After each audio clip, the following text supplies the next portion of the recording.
ধরেন পকেটে 50,000 টাকা আছে, 50,000 টাকার মধ্যে 5টা টাকা হাতে ছিল, এমত অবস্থায় মালাকুল মউত চলে এসেছে। 5 টাকাও আহাল পরিবার এইভাবে বের করে নেবে মারা যাওয়ার পরে। পকেটের টাকা তো পরেই থাকলো, ব্যাংকের টাকা তো পরেই থাকলো।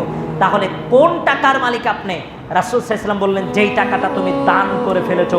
মসজিদের কৌটায় হাতে ছিল 100 টাকা, 50 টাকা মসজিদের কৌটায় গেছে, 50 টাকা পকেটে ঢুকেছে। আল্লাহর নবী বললেন, কৌটায় যেই 50 টাকা গেছে ওটার মালিক তুমি, পকেটে যেই 50 টাকা আছে এর মালিক তুমি নও। আবার আপনাকে সিম্পল একটা উদাহরণ দেই। আপনি 10 বিঘা জমি বিক্রি করেছেন, 5 কোটি টাকা হয়েছে, 5 কোটি টাকা।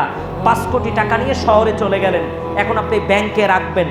ব্যাংকের গেটে একটা ফকির এভাবে হাত পিছিয়ে দিল, পকেট থেকে 5টা টাকা বের করে ফকিরকে দিয়ে ব্যাংকে ঢুকলেন, 5 কোটি টাকা ব্যাংকে রাখলেন।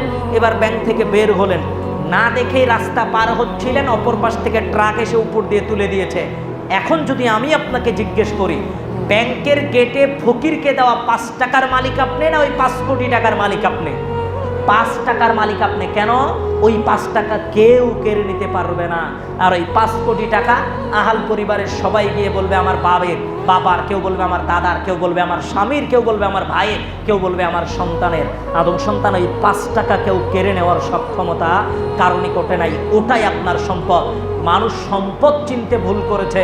আবার আল্লাহর নবী বললেন, তুমি খেতে বসেছো, প্লেটে অনেক খাবার, গতকাল বাজার করেছো, 10,000 টাকার ফ্রিজের গোশ আছে, মাছ আছে, এমত অবস্থায় খাবে। এই খাওয়ার সময় মারা গেছে, মৃত্যু হয়েছে, মালাকুল মউত চলে এসে যে এই হাতের ভাতগুলো আহাল পরিবার এভাবে ঝেড়ে ঝেড়ে ফেলে প্লেটটা কোনো কুকুর বিড়ালকে দিবে।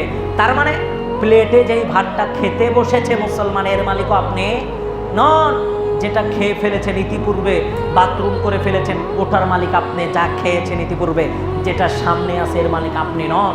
তাহলে সম্পদ সম্পদ করে চিল্লাচ্ছেন, সম্পদের পিছনে দুনিয়াতে আপ্রাণ প্রচেষ্টা করে সময়ের পরে সময় ব্যয় করছেন, অর্থের পরে অর্থ খরচ করছেন আরেক অর্থ নেওয়ার জন্য। তাহলে আপনাকে একটু চিন্তা করা দরকার, এই দুনিয়াতে আমার সম্পদ কোনটা, আমি কোন সম্পদের মালিক, কতটুকু সম্পদ নিজের জন্য উপার্জন করতে পারলাম, পরকাল